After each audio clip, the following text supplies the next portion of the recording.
At exactly 8:47 a.m. Eastern Standard Time this morning, a convoy of federal vehicles initiated a sequence of events that many legal analysts considered impossible just months ago. The location was the fortified perimeter of the Mar-a-Lago Club in Palm Beach, Florida. Stepping out of those vehicles was not a team of political negotiators or campaign staff, but a specialized detachment from the United States Marshals Service. They carried with them a document known as a writ of execution, a court-issued mandate that signals the absolute end of the litigation phase and the beginning of the extraction phase. This was the commencement of assetseizure proceedings. The delegation was formidable, consisting of 3 armed federal marshals, a hand-picked team of forensic appraisers, and local law enforcement units serving as tactical backup. Their objective was singular and non-negotiable: to enforce the collection of civil judgments, totaling more than $550 million. This was no longer a theoretical legal argument. It was a physical reclamation of capital before the inevitable narrative of political persecution takes hold. It is crucial to strip away the rhetoric and examine the raw mechanics of the legal instrument utilized this morning. A writ of execution is not a political weapon. It is the standard final gear in the machinery of the civil justice system. It is the document a court issues only after a defendant has lost their case, has been ordered to pay a specific sum, has exhausted every available avenue of appeal, and has still refused to settle the debt. When that threshold is crossed, the judicial branch grants law enforcement the physical authority to enter private property, commandeer assets, and liquidate them to make the creditor whole. We are witnessing the transition from judicial theory to tangible enforcement. To understand the gravity of the situation on the ground today, we must look at the financial architecture that led to this moment. In February 2024, the legal ground shifted when a New York judge finalized a civil fraud judgment amounting to $355 million. Less than 30 days later, in March 2024, a separate federal jury handed down an $83 million verdict in a defamation case. When you combine these principal amounts with 9 months of accrued post-judgment interest, the total obligation currently stands at a staggering $512 million. And this is not a static number.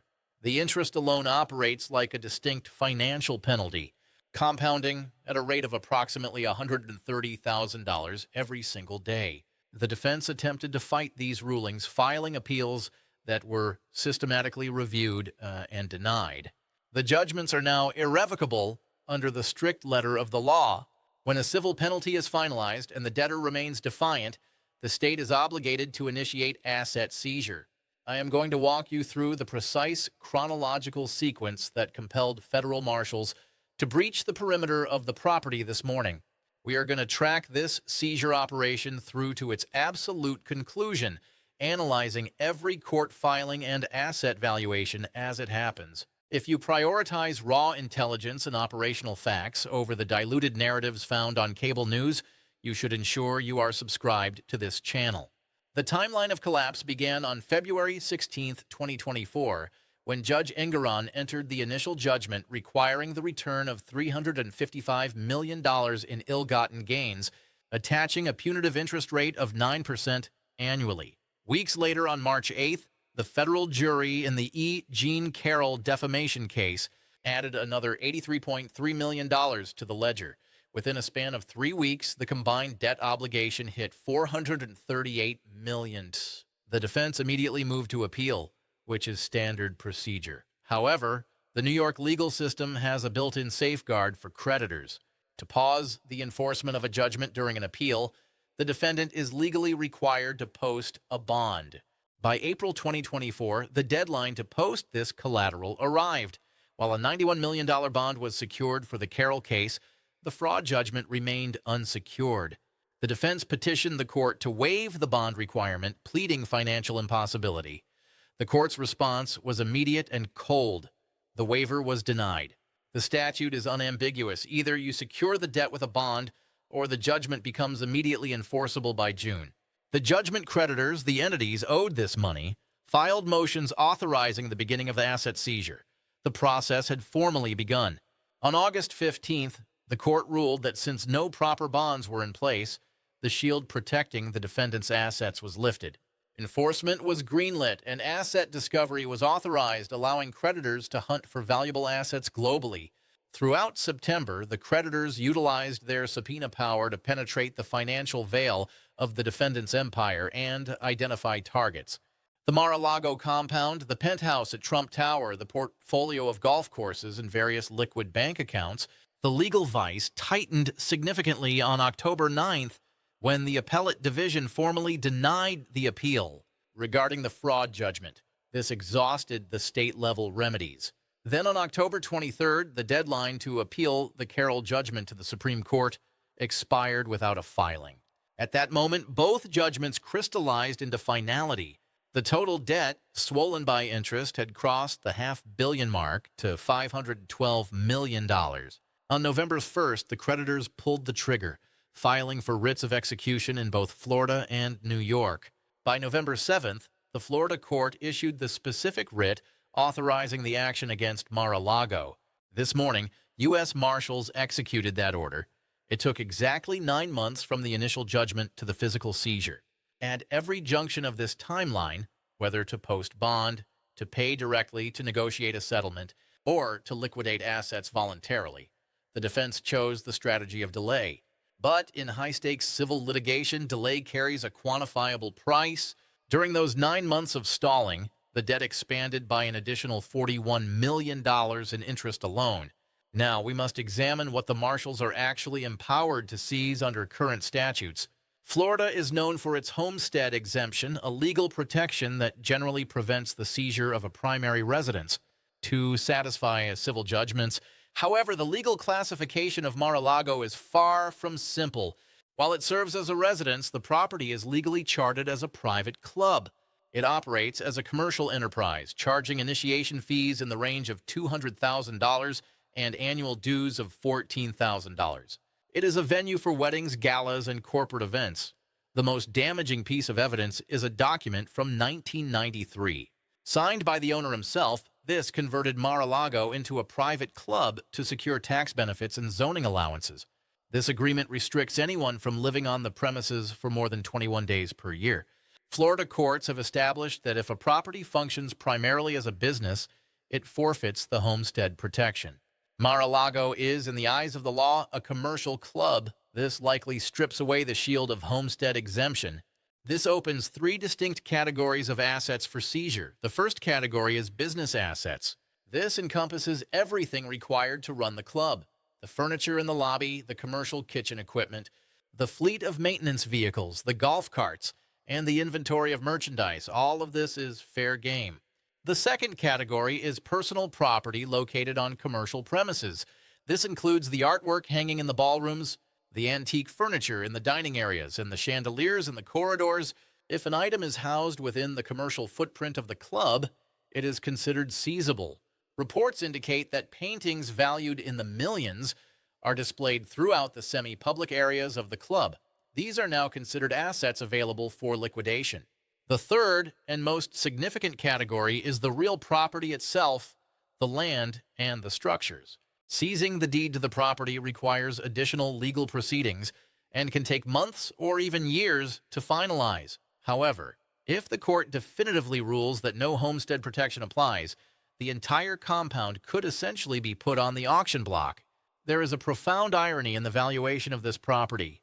For years, the owner claimed Mar-a-Lago was worth in excess of $1 billion. However, the fraud judgment was based on the finding that these values were systematically inflated to deceive lenders. Court-appointed monitors have estimated the actual market value to be somewhere between $200 million and $400 million. Now, independent appraisers will determine the real number. The process the marshals began today is methodical and clinical. They are cataloging the estate room by room. Professional appraisers are establishing the fair market value for every item. Eventually, these items will be sent to court-supervised auctions. Yet, even if every piece of furniture and art sells at fair market value, yielding perhaps $20 million, that covers barely 4% of the outstanding judgment. The question remains, where does the remaining $492 million come from? Mar-a-Lago is merely the most visible target, not the only one. Judgment creditors have filed asset discovery motions in 4 different states. mapping out a network of properties, bank accounts, and revenue streams. The penthouse at Trump Tower in Manhattan is a prime target. While the owner claims a value of $200 million, independent analysts place it closer to the $120 million to $180 million range. Crucially, because the owner claims Florida residency to avoid New York taxes, the New York apartment is not his primary residence and therefore enjoys no homestead protection. It is entirely seizable. Then there are the golf courses in Bedminster, Turnberry, and Duneburg. Financial disclosures value this portfolio at roughly $400 million combined. These are strictly commercial operations with no residential protections. They are all seizable. Beyond real estate, there are the licensing deals which generate an estimated $5 million to $20 million annually. This revenue can be intercepted through court orders that redirect the payments from the licensee directly to the creditors. Finally, there are the bank accounts spread across multiple institutions. The asset discovery process has already subpoenaed records from J.P. Morgan Chase, Deutsche Bank, and Capital One. If these accounts hold tens of millions in liquid cash, they can be frozen and transferred almost instantly. When you are tasked with collecting a judgment of this magnitude, you cast the widest possible net, prioritizing assets based on two factors: value and liquidity. Bank accounts are the gold standard, maximally liquid, capable of being frozen and transferred in days. Licensing revenue is moderately liquid, redirectable in weeks. Real estate is high value but illiquid. Marketing and closing a sale takes months or years. The creditor's strategy is clear. Hit the liquid assets first to stem the bleeding caused by the daily interest accumulation. Then pursue the real estate for the bulk recovery. Remember, the judgment is accruing $46 million per year in interest. That is nearly $4 million every month, or roughly $134,000 every single day. The legal team for the defense will undoubtedly challenge every move, disputing appraisals, fighting seizures, and arguing valuations. But the time for appeals has passed. The judgments are final. Every legal battle from this point forward is merely about the details of enforcement, not whether enforcement will happen. I want to hear your assessment of this situation. Do you believe the creditors will successfully collect the full judgment through these asset sales? Or do you foresee this process dragging out for years despite the finalized rulings? I am interested in your perspective on the timeline. Now let us reconstruct the events that transpired at the main gate. The marshal presented the writ of execution, authorizing immediate entry to catalog and appraise assets. Security personnel radioed their supervisors as the supervisors contacted the property manager. The manager immediately dialed the legal team. For 9 to 10 minutes, a standoff ensued at the gate. While the agents waited, the defense lawyers frantically reviewed the writ. They were checking for any technicality. Was it valid? Was it properly issued? Were there any pending stays that could block enforcement? By 10:15 a.m., the legal team reached the unavoidable conclusion: the writ was lawfully issued and there were no stays in effect. Under Florida law, obstruction of a valid writ is a serious offense. The lawyers instructed security to stand down. At 10:17 a.m., the heavy gates swung open. The appraisal team immediately deployed into the public areas of the club: the ballroom, the main dining room, the corridors, and the common spaces. They worked with surgical efficiency. They photographed artwork, took precise measurements of furniture, inspected manufacturer labels on chandeliers, and examined antiques for authenticity marks. One witness described seeing an appraiser photographing a massive landscape painting in the ballroom, taking detailed notes on the artist and the period. Another report detailed the team inspecting an antique sideboard, looking for maker's marks to determine its provenance. The operation was clinical, professional, and strictly by the book. The marshals provided a perimeter of security, but did not participate in the appraisals themselves. Their role was solely to ensure the appraisers could work without interference or intimidation. By 1:30 p.m., the team had finished cataloging the public areas. They did not attempt to enter the private residential quarters.